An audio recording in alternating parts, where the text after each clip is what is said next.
जय शीतला माता की। मऊ जनपद के समस्त धर्मावलंबी जातकों को नमस्कार।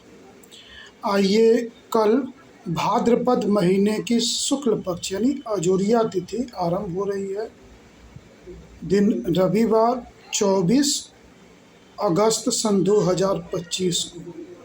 तो कल कौन सा समय शुभ रहेगा, कौन सा समय अशुभ रहेगा, कौन सी दिशा अशुभ रहेगी, कल क्या करना शुभ रहेगा और क्या करना अशुभ रहेगा, इन सभी विषयों पे चर्चा करेंगे। साथ ही में जो नवजात शिशु उत्पन्न होंगे कल, उनका क्या राशि का नाम रहेगा, क्या उनके गुणधर्म होंगे, क्या वो मांगलिक होंगे कि नहीं, काल सर्प योग से ग्रसित होंगे कि नहीं, और 27 पूजा होगी कि नहीं। और साथ ही में जो गुरुवार से समय अवधि बीती है, अभी आज शनिवार तक, इसमें जो संतान उत्पन्न हो रहे हैं वो सभी गंडमूल नक्षत्र में हैं। तो इन पे भी हम चर्चा अभी हम करेंगे। ठीक, तो सबसे पहले हम माताओं के सबसे बड़े त्यौहार में से एक हरितालिका तीज, जो कि मंगलवार 26 सितंबर को मनाया जाएगा, ये हम बता दे रहे हैं। ये इस दिन हरितालिका तीज यानी भाद्रपद शुक्ल पक्ष तृतीया के दिन ही इस व्रत को करने पे, हरितालिका तीज व्रत करने पे भगवान शंकर जी पार्वती जी पे प्रसन्न हुए थे। तो इस दिन माताएं अपने पूर्ण 16 श्रृंगार करके निराजल रूप से व्रत को करती हैं और रात्रि को शंकर और पार्वती जी की कथा सुनती हैं। ये वैसे ही व्रत है जैसे कड़वा चौथ का व्रत आता है, जो कार्तिक महीने में अभी पड़ेगा। परंतु इस महीने, इस त्यौहार में, कड़वा चौथ में चांद के दर्शन करके छननी में पति को देखा जाता है, पर इस हरितालिका तीज में चंद्रमा को बिल्कुल नहीं देखना चाहिए, नहीं देखा जाता है। अगर चंद्रमा के दर्शन उस दिन हो जाते हैं तो आपको कोई न कोई कलंक लगने की, मानहानि होने की संभावना रहती है। कृष्ण जी ने इसी दिन चंद्रमा के दर्शन कर लिए थे, तो उनको मणि चुराने का कलंक लगा था, जो एक राजा धारण करते थे। और राजा जंगल में शिकार करने गए और एक शेर ने उनको खा लिया और उनकी मणि को लेके अपने गुफा में लेके चला गया था। तो उसी मणि की को जामवंत जी ने पाया और फिर उनका युद्ध हुआ। फिर उनकी पत्नी से, उनसे उनकी लड़ाई हुई और फिर जामवंती से उनकी जो पुत्री थी विवाह हुआ, जो उन्होंने वरदान पाया था कि जो है द्वापर में भी उनके दर्शन होंगे, क्योंकि राम जी के संगति में थे। कृष्ण दर्शन के लिए उन्होंने जो है वरदान पाया था, तो इस तरह वरदान की पूर्ति हुई और ये कलंक लगा था। तो कलंक लगता है, ये मैंने थोड़े समय पूर्व आपको घटना बता दी। अब आइए, ये हरितालिका तीज जो कि मंगलवार 26 अगस्त को पड़ेगा, ये आप जान गए। अब कल की हम बात करें तो कल भाद्रपद शुक्ल पक्ष एकम तिथि है, जो कि 11:04 तक कल दिन में ही रहेगा। तदुपरांत द्वितीया तिथि लग जाएगी। कल जो है वो सबसे पहले बात कर ले मैं अपने जातकों के लिए, क्योंकि वो हमेशा पूछते हैं कि कल क्या करें और क्या न करें। तो कल पूर्व फाल्गुनी नक्षत्र है, जो कि रात्रि 2:31 तक रहेगा। तो कल के दिन आप मनोरंजन के कार्य करना, कुछ घूमने फिरने, नाचने गाने, किसी भी प्रकार मनोरंजन करने या किसी को अपने प्रेम व्यक्त करने का काम करें तो सर्वोत्तम रहेगा। कल के दिन दवा लेना, पठन पाठन के कार्य करना, नई ज्ञान या विद्या सीखना अशुभ है। कल यानी पूर्व फाल्गुनी नक्षत्र में यदि कोई चोट लग जाती है तो वो लंबे समय तक परेशान करती है, तो ऐसा कार्य बिल्कुल ना करिएगा जिसमें चोटिल होने, घायल होने या कोई दुर्घटना होने का योग हो सके, यानी कोई खतरनाक काम कल के दिन मत करिएगा। और पूर्व फाल्गुनी नक्षत्र में शुभता के लिए माता लक्ष्मी जी की कल पूजा करके कार्य करेंगे तो कार्य में शुभता प्रगति होगी, यह भली प्रकार जान गए। ठीक, चलिए अब हम आरंभ करते हैं। ये तो उन ज्ञानी जातकों के लिए है जो नक्षत्र के हिसाब से समय अवधि जान के कार्य करते हैं, इनके लिए हमने बता दिया।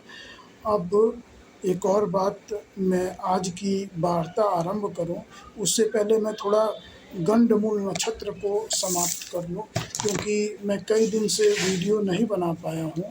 तो जो भी नवजात शिशु का जन्म गुरुवार को रात्रि 1 बजे, यानी गुरुवार शुक्रवार जो अभी बीता है, गुरुवार की रात और शुक्रवार की भोर, यानी कि 21-22 तारीख की रात को, 21 की 12 बजे के बाद 22 तारीख रख गया, गुरुवार शुक्रवार की रात 1:03:48 से जो भी नवजात शिशु उत्पन्न हुए हैं, और शनिवार रविवार की रात को, यानी शनिवार की रात और फिर अगले दिन रविवार की भोर 1:32:48 तक, यानी गुरुवार की रात से शनिवार की रात तक जो भी नवजात शिशु उत्पन्न हुए हैं वो सभी 27 पूजा उनकी होने की, वो गंडमूल नक्षत्र में जन्म लिए हैं।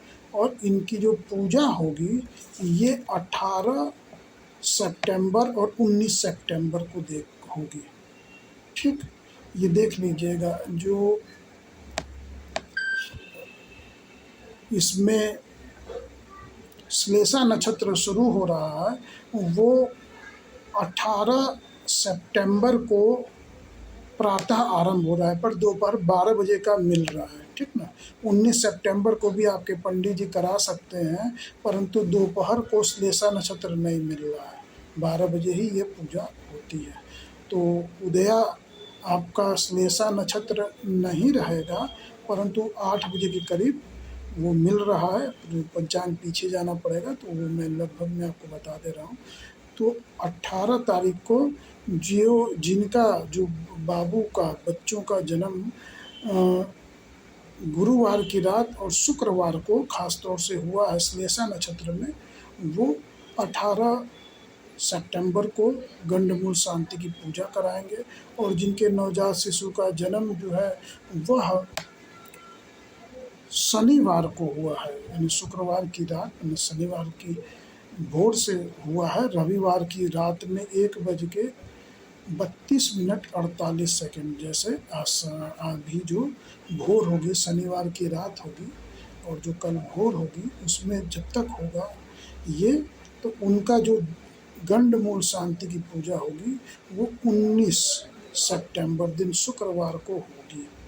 या मैंने गंडमूल की पूजा आपको बता दी, 27 पूजा मैंने बता दी। अब यहाँ पे जो मैं गणना बताऊंगा, आज शनिवार की रात 1:32:48 से अभी मैं गणना आपको बताऊंगा। पहले पंचांग को पूरी बता दूं तो भाद्रपद शुक्ल पक्ष एकम जो है वो आज कल आरंभ होगा, कल रहेगा और समाप्त होगा 11:04:48 पे। कल सूर्योदय 5:35:48 पे होगा। ये समय अवधि आपकी पूजा करने, मंदिर में बैठ के आप पहले ही स्नान दिनचर्या से निवृत्त हो जाएं और इस समय अपने मंदिर में बैठ जाएं, मंदिर की साफ सफाई कर लें अच्छे से और शंखनाद करें, ईश्वर की वंदना आरंभ करें या जाप करें। अगर आप घर में पूजा नहीं करते हैं तो मंत्र जाप करें, गुरुमुख हुए हैं उस मंत्र का जाप करें तो सर्वोत्तम रहेगा। और कल संध्या सूर्यास्त जो है 6:19:48 पे होगा। तो ये समय अवधि आप घर में लक्ष्मी जी की मूर्ति या प्रतिष्ठान पे रखे हैं तो वहाँ देसी घी का दीप प्रज्वलित करें, या आप दीप प्रज्वलित करके कनक धारा स्रोत का पाठ करें, या आप तुलसी जी रखें अपने छत पे माता तो वहाँ देसी घी का दीप प्रज्वलित करके वहाँ तुलसी जी की आरती करें। तो ये समय अवधि बहुत शुभ रहेगा, आपको लक्ष्मी जी की प्राप्ति होगी। कल पश्चिम दिशा का दिशाशूल है, यानी पश्चिम दिशा की ऐसी यात्रा नहीं करनी है जिसमें आप संध्या तक घर वापस लौट के न आ सके। कल 4:30 बजे से 6 बजे तक राहु काल रहेगा, अर्थात इस समय अवधि में कोई नवीन कार्य आरंभ नहीं करेंगे। पूर्व से जो आरंभ किया हुआ कार्य है वो करते रह सकते हैं। ये हो गया आपका। अब पूर्व फाल्गुनी नक्षत्र जो है वह रात्रि को जो कल रहेगा और कल की रात और परसों की भोर में 2:31:48 तक रहेगा। ठीक, तो आइए पूर्व फाल्गुनी नक्षत्र के बारे में हम चर्चा कर लेते हैं। तो पूर्व फाल्गुनी नक्षत्र का जो स्वामी ग्रह है वो शुक्र ग्रह है और यह सिंह राशि के बनता है, सिंह राशि में होता है। पूर्व फाल्गुनी नक्षत्र स्त्री संज्ञक नक्षत्र है, तो ये भावना प्रधान नक्षत्र होता है। हालांकि ये नक्षत्र क्रोधी होता है, जातक क्रोधी होते हैं परंतु बैलेंस जीवन जी पाते हैं। इनके अंदर थोड़ा क्रोध ज़्यादा देखा जाता है कि ये क्रोध ज़्यादा करते हैं।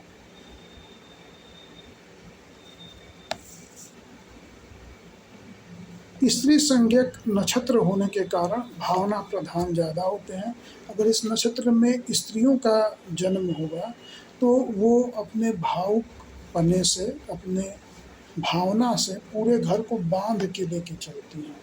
परंतु पुरुष का जब जन्म हो जाता है तो वो भावनाओं के कारण कठिन निर्णय ले ही नहीं पाते हैं।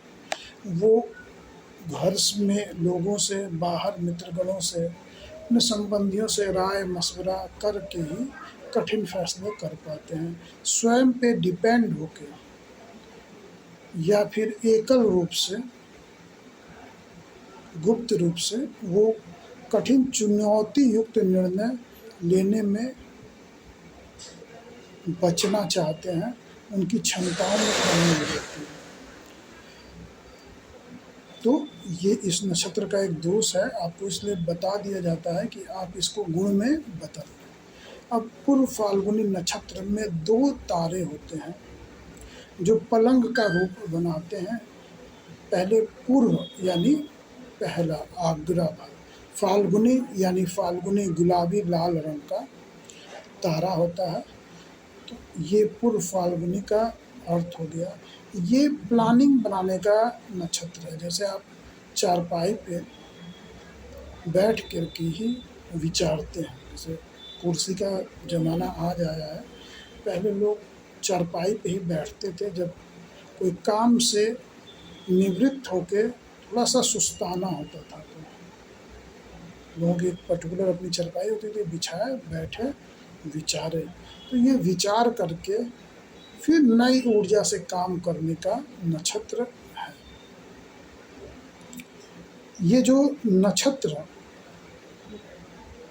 जातक होते हैं ये उग्र स्वभाव के होने के बावजूद भी सबको साथ लेके चलने का गुण रखते हैं। सूर्य के नक्षत्र, सूर्य में इनकी राशि होने के कारण इनमें उग्रता और सेल्फ कॉन्फिडेंस बढ़ जाता है। और शुक्र देवता होने के कारण ये थोड़े से आत्मचिंतक होते हैं, अपने बारे में ज़्यादा सोचते हैं। आत्मचिंतन कभी स्वार्थ का रूप सघन रूप से ले सकती है। तो ये इस प्रकार के चित्त के होते हैं। इच्छा शक्ति इनकी ज़्यादा होती है, क्योंकि शुक्र वैभव को प्रदर्शित करता है, यानी चाहत को प्रदर्शित करेगा, चाहने की भाव रखेगा। और सूर्य जो है वो ज़्यादा आपको मजबूत करेगा, कॉन्फिडेंस देगा। तो आप कॉन्फिडेंस से किसी चीज़ को चाहेंगे तो आपकी इच्छा शक्ति बढ़ जाएगी। समझ गए? अब ये जो नक्षत्र है, इसमें जो 4 चरण हैं, पहला जो चरण है वो सिंह नवांश में ही है, जो कि आज शनिवार की रात्रि और रविवार का भोर 1:32:48 से आरंभ होगा और कल प्रातः 7:47:13 तक रहेगा। राशि का नाम म पर ओ की मात्रा मू अक्षर से रहेगी। अच्छा, सिंह राशि होने के कारण राशि रत्न माणिक यानी रूबी होगा। और जो रुद्राक्ष है वह आप 6 या 13 मुखी रुद्राक्ष आपको धारण करना शुभ रहेगा। ये पूरा जो नक्षत्र है सिंह राशि के ही अंतर्गत है, तो यानी जातक की राशि सिंह राशि होगी। तो ये पहला जो चरण मैंने बता दिया, जो 1:32:48 से और कल प्रातः 7:47:33 तक रहेगा। इसमें राशि का नाम मो अक्षर से होगा और यह सिंह नवांश में ही पड़ेगा, यानी कि इस राशि का स्वामी भी सूर्य और नवांश का स्वामी भी सूर्य और नक्षत्र का स्वामी शुक्र, यानी 2 बार सूर्य आया है, तो ये वर्गोत्तम नवांश हो गया। अब जातक पे क्या गुण धर्म हुआ, तो हम यहाँ पे शुक्र और सूर्य के गुण को देखेंगे। अब कुंडली में हम मानते हैं कि ये दोनों ग्रह शुभ हैं और शुभ फल मान के ही हम आपको व्याख्यान दे देते हैं। अब कुंडली में ग्रह की स्थिति, ग्रह की अंश कितने अंश पे है, स्थिति से और किस स्थान पे विराजमान है, शुभ अशुभ, उसी प्रकार फल होता है। पर मैं सूर्य के फल बताऊं तो सेल्फ कॉन्फिडेंस इसमें ज़्यादा होगी, इच्छा शक्ति ज़्यादा होगी, पर ये गुस्सैल होंगे, क्रूर होंगे और घर का वातावरण जो है वो अशुभ हुआ तो हिंसक भी होगा। समझ गए? अब शुक्र के गुण अपनी स्वार्थ नीति पे चलेंगे, क्रिएटिव वर्क के होंगे, भोगी मनोवृत्ति के होंगे, प्रदर्शनात्मक इनका स्वभाव होगा। तो ये गुण। अब जो मिला जुला गुण है इस नक्षत्र में जो चरण में देखा गया है, ये जातक जो है मान सम्मान यश की प्राप्ति कर पाते हैं, पर इनमें उत्तेजना ज़्यादा होती है। सूर्य और शुक्र दोनों उत्तेजना देंगे, एक प्रदर्शन के माध्यम से और एक क्रोध के माध्यम से उत्तेजना देगा। तो उत्तेजक स्वभाव इनका हो जाता है, तो इस पर आप कंट्रोल करिएगा। अब द्वितीय चरण जो है वह कल प्रातः 7:47:34 से दोपहर 2:02:18 तक रहेगा। यह जो है वो कन्या नवांश में पड़ेगा, जो कि बुध का नवांश है। तो जातक पे शुक्र का, सूर्य का और बुध का गुण प्रदर्शित होगा। अब सूर्य और शुक्र का गुण मैंने बता दिया है। बुध का गुण, जातक वाक पटु होगा, हाजिर जवाबी होगा, पहले से आपके भावनाओं को जान के उस हिसाब से आपको उत्तर देगा। व्यवसाय में उन्नत होगा, व्यवसायिक मनोवृत्ति होगी, व्यवहार कुशल जातक होगा। ये हो गए बुध। अब बुध कुंडली में अशुभता युक्त विराजमान है तो फल बदल जाएगा। अब तृतीय चरण दोपहर 2:02 से संध्या जो है वो रात्रि 8:17 तक रहेगा। राशि का नाम ट पर बड़ी की मात्रा टी अक्षर से होगा। यह शुक्र की तुला नवांश में है। तो यहाँ पे शुक्र राशि स्वामी जो है नक्षत्र स्वामी भी है और नवांश स्वामी भी है, और सूर्य जो है वह राशि स्वामी है। तो यहाँ शुक्र के गुण बढ़ गए। तो जातक प्रेम प्रसंग में अगर कुंडली में प्रथम, पंचम, सप्तम, नवम, दसम स्थान पे शुक्र बैठा है और प्रबल है या स्वगृही है या मालव्य नाम का राजयोग बना रहा है, तो ऐसे व्यक्ति प्रेम प्रसंग में लिप्त होते हैं। एक से ज़्यादा भी प्रेम प्रसंग हो सकते हैं। विपरीत लिंगी के प्रति बड़े कामुक होते हैं। ऐसे व्यक्ति प्रदर्शन करने, दिखावा करने के बड़े भाव रखते हैं। ऐसे व्यक्ति समाज में यश की भी प्राप्ति करते हैं, वैभव की भी प्राप्ति ज़्यादा करते हैं। क्रिएटिव वर्क के होते हैं और लोगों के साथ बहुत आराम से घुलना मिलना इनको प्रिय होता है। ये घुलते मिलते हैं। ऐसे व्यक्ति बहुत आराम से मित्र बना लेते हैं और अपने स्वार्थ के हिसाब से मित्र प्रयोजन रखते हैं। चलिए, चतुर्थ चरण 8:17 से रात्रि 2:31 तक चतुर्थ चरण रहेगा। राशि का नाम ट पर बड़ी की मात्रा टू से राशि का नाम रहेगा। चतुर्थ चरण का जो नवांश है वो वृश्चिक नवांश में पड़ने के कारण मंगल उसका स्वामी हो जाएगा। तो जातक में शुक्र के, सूर्य के और मंगल के गुण दिखाई पड़ेंगे। अब सूर्य और शुक्र के गुण मैंने बता दिए हैं। मंगल के गुण होंगे तो जातक में देह में प्रबलता होगी, ओज तेज ज़्यादा होगा, शरीर में ऊर्जा ज़्यादा होगी। वो अपने मेहनत से, अपने पुरुषार्थ से कार्यों को हल करने की चेष्टा कामना रखेगा। देह का प्रयोग थोड़ा दिमाग के प्रयोग से ज़्यादा कर सकेगा। हालांकि शुक्र है तो मस्तिष्क और चतुराई का प्रयोग होगा, सूर्य है तो उग्रता और दृढ़ता का प्रयोग ज़्यादा होगा, मंगल है तो अपने पुरुषार्थ का प्रयोग वो ज़्यादा करेगा। ऐसे जातक थोड़े भावुक हो जाते हैं ज़्यादा और परिवार को लेके बड़ा महत्व देते हैं और परिवार की या भावना के आहत होने पे बहुत ज़्यादा चिड़चिड़ापन उनके अंदर आ जाता है और बल प्रयोग करने लगते हैं मंगल के कारण। तो ये मैंने आपको चारों चरण बता दिया। अब जो जातक हैं वो काल सर्प योग से ग्रसित नहीं होंगे, जितना भी मैंने बतलाया है। न ही ये मांगलिक है, लग्न चंद्र से मांगलिक नहीं है। लग्न कुंडली से जब हम आपकी कुंडली बनाएंगे तभी हम जान पाएंगे कि ये मांगलिक हैं कि नहीं, पर चंद्र से मांगलिक नहीं है, न ही काल सर्प योग से ग्रसित है, न ही सप्तैसा में है। सप्तैसा जो है वो शनिवार को रात्रि में जो है वो समाप्त हो जा रहा है। ठीक ना, शनिवार को यानी आज शनिवार है, रात्रि 1:32 पे समाप्त हो जाएगा। गंडमूल योग की पूजा इसी से पहले होगी, इसके बाद नहीं होगी। ये आप पूरी तरह जान गए। हरितालिका तीज मैंने आपको बता ही दिया। अब यदि आप पूरे विश्व से कहीं से भी हमसे कुंडली बनवाना चाहते हैं तो आप हमको कुंडली बनाने को दे सकते हैं।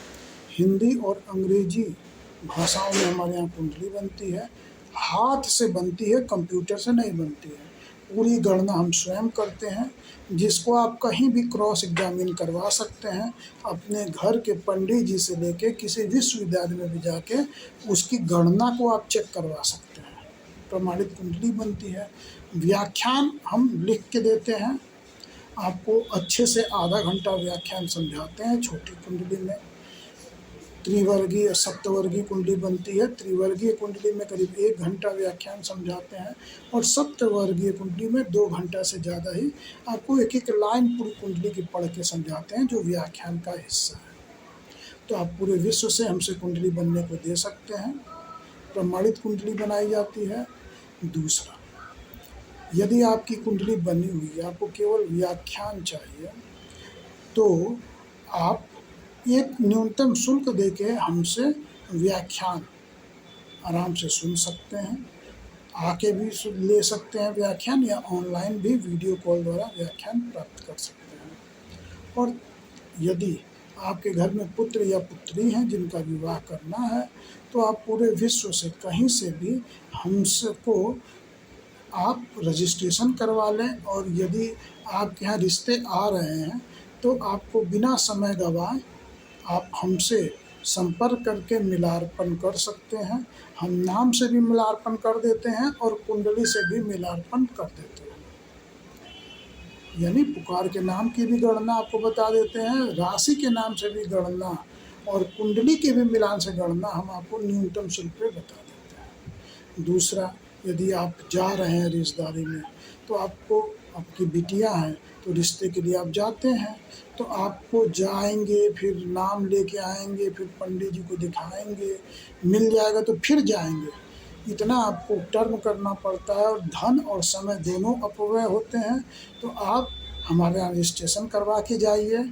आप वहाँ पहुँचेंगे, आपको राशि का नाम मिले, आप हमको दे दीजिए, हम रात भर में आपको गणना करके या 24 घंटे के अंदर में ही गणना करके, हम कोशिश करते हैं गणना तुरंत कर लें, आपको गणना मिल जाती है कि आपकी बच्ची से उस वर की मिलार्पण कैसा हो रहा है। तो आपकी योग्य है तो आप और बात चलाइए, और आपकी योग्य नहीं है तो आप शांत हो जाइए। तो इस प्रकार आप हमारे यहाँ पूर्णतः प्रमाणित गणना पा सकते हैं। आप इसका लाभ उठाइए। धन्यवाद। वंदे मातरम।